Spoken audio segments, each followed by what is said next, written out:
Welcome to SQL Server Analysis Services 121 Partitions. In this video I'll describe what partitions are, why they can be very useful, and I'll show you how to actually create them. Finally, I'll show you how to merge them back together.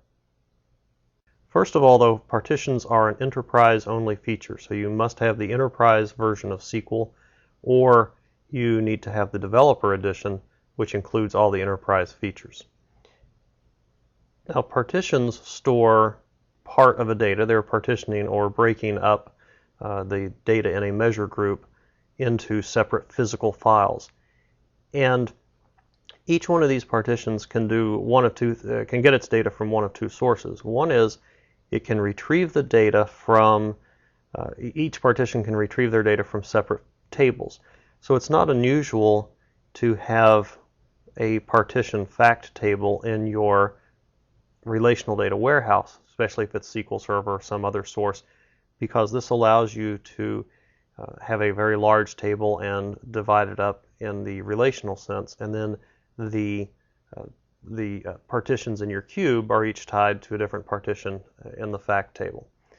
Or you can have a single fact table and the partitions access that data by using a where clause and pulling out just parts of that, and I'll show you examples of these coming up. Now, each partition can have its own aggregation and storage scheme. So in other words, I could partition a cube, and one partition could have a higher level of aggregations and be stored in MOLAP format, while a different partition could have fewer aggregations and be stored in the ROLAP, for example. Now, one reason you might do this, MOLAP and ROLAP as different storage formats for the same partition are probably not terribly common. But let's say that you partition by time, which is the most common way of doing it. So you place your most current data in one partition and then older data in other partitions. If 80% of the queries are against current data, you might aggregate that at a much higher level than historical data. Now, there are some benefits, obviously, of partitioning, and one of the big benefits of partitioning is that if you do it properly, queries can run faster. You know, and I'll give you some numbers here in just a moment, especially if you're still on Analysis Services 2005. But basically, if you think about it, you have all this data. Let's say you have 10 years worth of data, and if it's all in a single partition, then when someone needs some information, then it has to read potentially a very large file to pull out the data. However, if you had 10 years of data and it was in 10 separate partitions, one for each year, and they need to query only a single year's worth of data, then they're hitting a much smaller file. Now in 2008 that isn't as big an issue, but I will again discuss some numbers in just a moment. In addition, partitions can be spread across physical drives or across LUNs on a SAN. So if you have a query that is going to access one very large partition, then it's stored in one physical place. But if you were to have a query that was going to be able to read data from 2 or 3 partitions, if you had partitioned it across drives, then you can have multiple drives and read heads hitting that data at once, and therefore read it much faster and combine it for you. Also, partitioning is a great way to speed processing a lot of times because you can process each partition individually. And therefore, again, in the example that you have 10 years worth of data, if you have 10 partitions, one for each year, you should only be processing the current year's data as you get new information. The rest is historical. It may change occasionally if you have to make corrections, but overall, it shouldn't be necessary to change that. So you can do a full reprocess on just the current partition and leave the others untouched, and you're doing a lot less work. Now, some recommendations. These are from Microsoft, and these are found in the performance guide. And in 2005, the rules were pretty clear. The partition should have no more than 20 million records. Now, in reality, I did work with customers who had more than 20 million in a single partition in Analysis Services 2005, and they were pretty happy with the performance from that. But the official recommendation is no more than 20 million records. And also, a cube should not have more than 2,000 partitions. Now, you can see right away that that gives you a hard limit on the number of records per cube. What if you go over that? Well, most people would grow the number of records in a single partition beyond 20 million before they would grow the number of partitions. The 2,000 partitions was a recommendation, but a lot of that had to do actually with Visual Studio and managing that. It took forever to open a cube in Visual Studio Project that had a cube that had 2,000 partitions or more. It was extremely slow and difficult to do. Now in 2008, most of those recommendations have been listed. And in fact, the development team said that they took a single partition and pushed it to 300 million records and still got adequate performance out of it that was fine. So still restricting the number of partitions makes sense. I wouldn't want to have 2,000 partitions in most scenarios, and keeping that small is beneficial. Although partitioning still does make sense even in 2008, because while it may not help as much on the query side, it still certainly helps on the processing side, and it can still help on the query side as well, so depending on what your queries look like, how many partitions they have to touch, and so on. Now, you have to be careful when you partition. Typically, you partition by time. That's just the most common way of doing it. So you can have all kinds of mechanisms for it. You can have each year in a separate partition. You could have the past 3 years in one partition, and then a partition for the past month, and then one partition for each of the last 3 weeks or something. I mean, you can get very detailed with how you do this.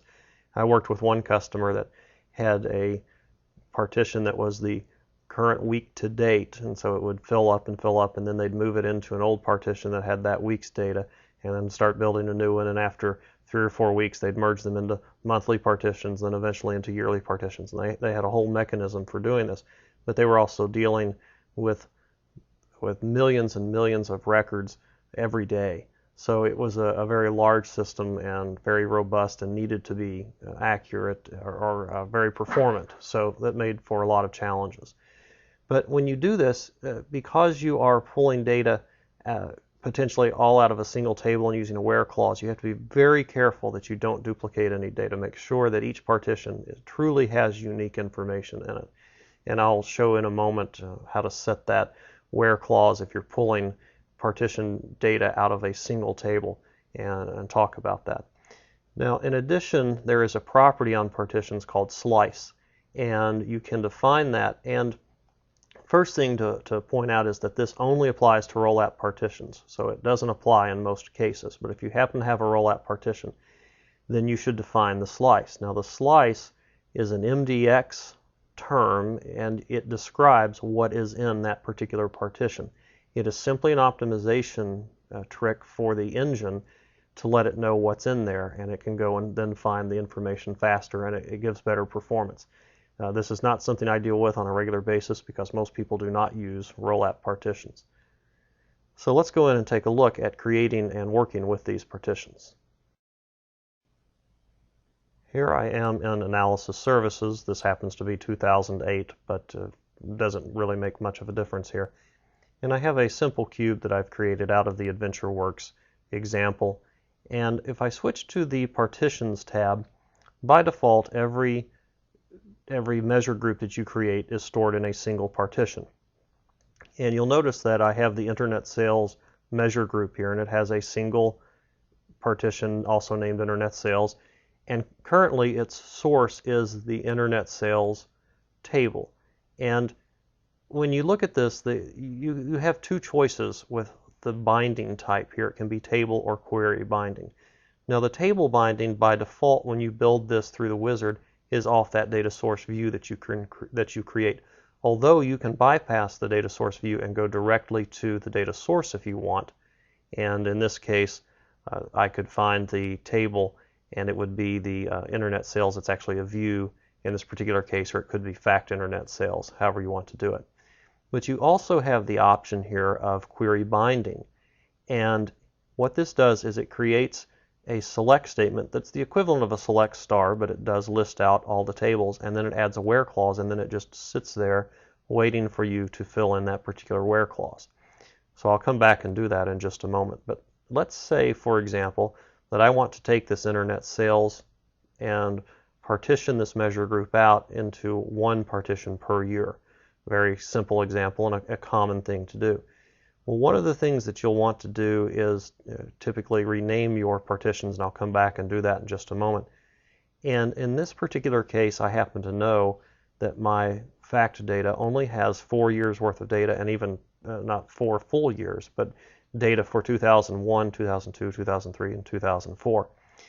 It starts in July of 2001, so very easily here I can come into this particular partition and I can say where, and in this case I'm interested in doing this by date, so instead of ship date key I will do the order date key, and I will simply say where SSAS, I'll just do a little copy and paste here, order date key,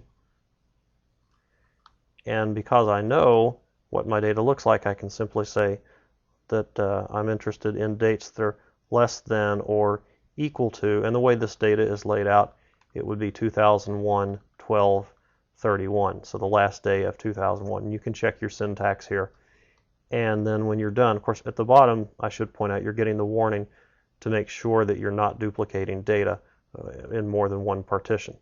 When this is done, I'll rename this partition Internet Sales 2001, and now I'll create a new partition which will store the 2002 information. So I still want the Internet Sales Measure group. I'm going to point this, in this case, against the data source, and then I will click on the Find Tables button. There will only be one table available to me, the Internet Sales fact table, or in this case again it's a view, which is the basis for this measure group. And then when I go next, this is where I can specify the query. And in this case, I'll have to do a range on what this looks like. And thanks to a little video magic here, I'll just simply paste in what that string should look like. So here I'm saying where the internet sales is greater than or equal to January 1st of 2002 and less than or equal to December 31st, 2002.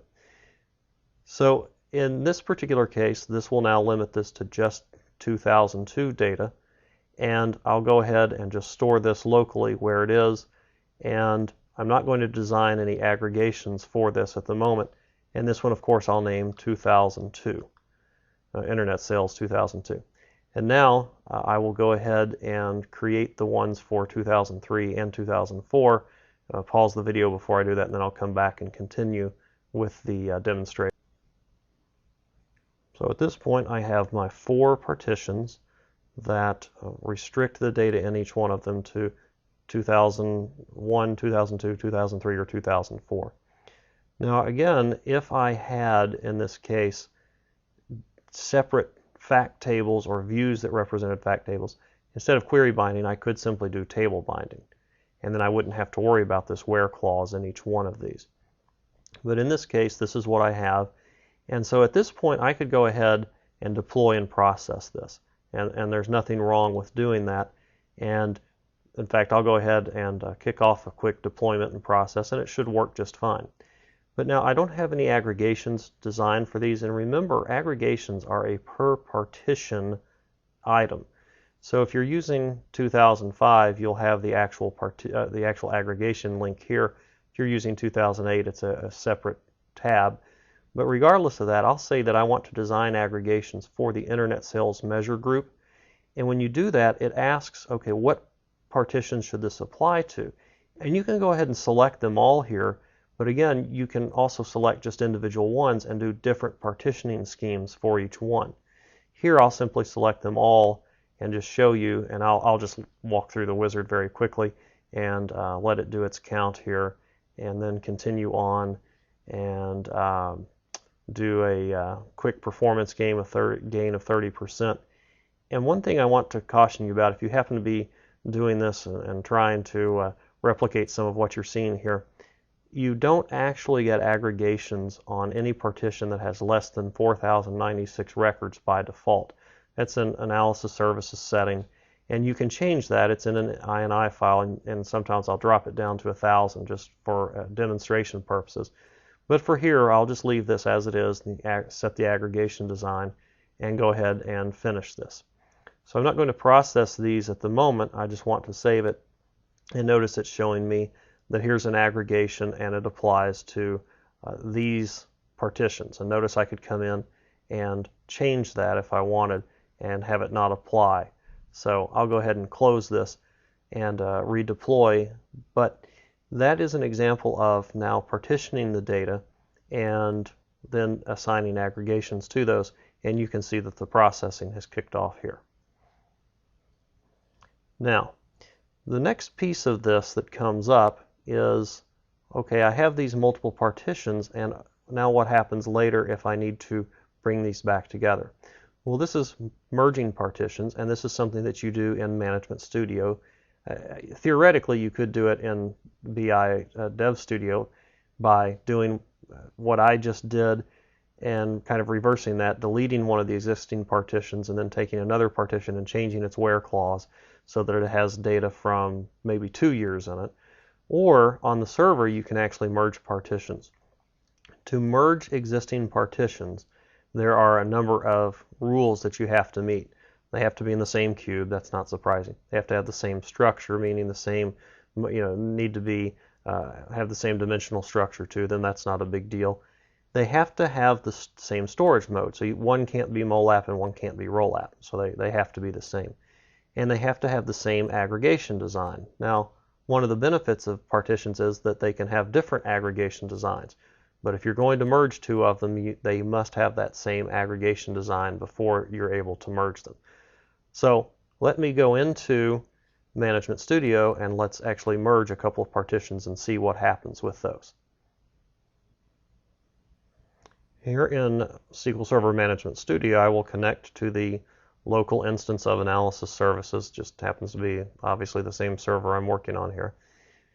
And if I expand this and look at the different databases, then here's the one for simple sales, and I'll expand that and look at the cube, simple sales, and then look at the measure groups, and there's the internet sales measure group. And if I expand that, there is a partitions folder under that, and you can see those 4 partitions that I just created. Internet sales 2001 through 2004. Now let's say for a moment that I want to merge the 2001 and 2002 partitions into a single partition. Notice that I can right-click on one of these and there is a Merge Partitions option. When I open this up, then it says, okay, you've already selected the 2001 partition, and which ones do you want to merge into it? So I'll pick, just in this case, the 2002 partition. So when I click OK, it goes through this merge process, and it was going to leave it named Internet Sales 2001. So let me do a refresh on this, and you'll notice that the 2002 partition is gone. I could rename this now and call it Internet Sales 2001-2002, and that has changed it here. Now, at this point, I could do a reprocess and so forth, but remember that there was a where clause in that. Well, what does that look like now? Well, from here, there are only a certain amount of things I can do, but I can look at the properties for this and notice that I do see the source, and I could edit it here, but let's take a look and see what it's doing. Notice that right now the where clause is still just that less than 2001. So I actually need to modify that here and fix that. Now, I have made these changes on the server, so my BI Dev Studio project is out of sync. If you remember from an earlier video, there's an easy way to fix that, and that is you would come down to BI Dev Studio and you do a new project Oops, sorry. I'll do a new project. And the project type will be the Import Analysis Services 2008 database. That will read what's currently on the server and will create a project, all the project files locally. And I'll just call this merged partitions. So this will reverse engineer this database now on the server and give me the project files that match this new structure. So real quickly I'll run through this and then we'll take a look at the project files. So when this is done, I can open the cube and go to the Partitions tab. You see there are 3 partitions. We should see the new name on that one, and we do. And we change the source query, and you can see that it is anything less than or equal to December 31st, 2002. So it picks up the 2002 and 2001 data. So with that, we'll wrap up here. For large measure groups, partitioning is great. It can speed up queries. Okay, it's not quite as, especially in 2005, it's not quite as important for 2008 for query performance. But in both of them, it can certainly greatly reduce processing time. So that's very useful in that sense. Now, partitions also are good because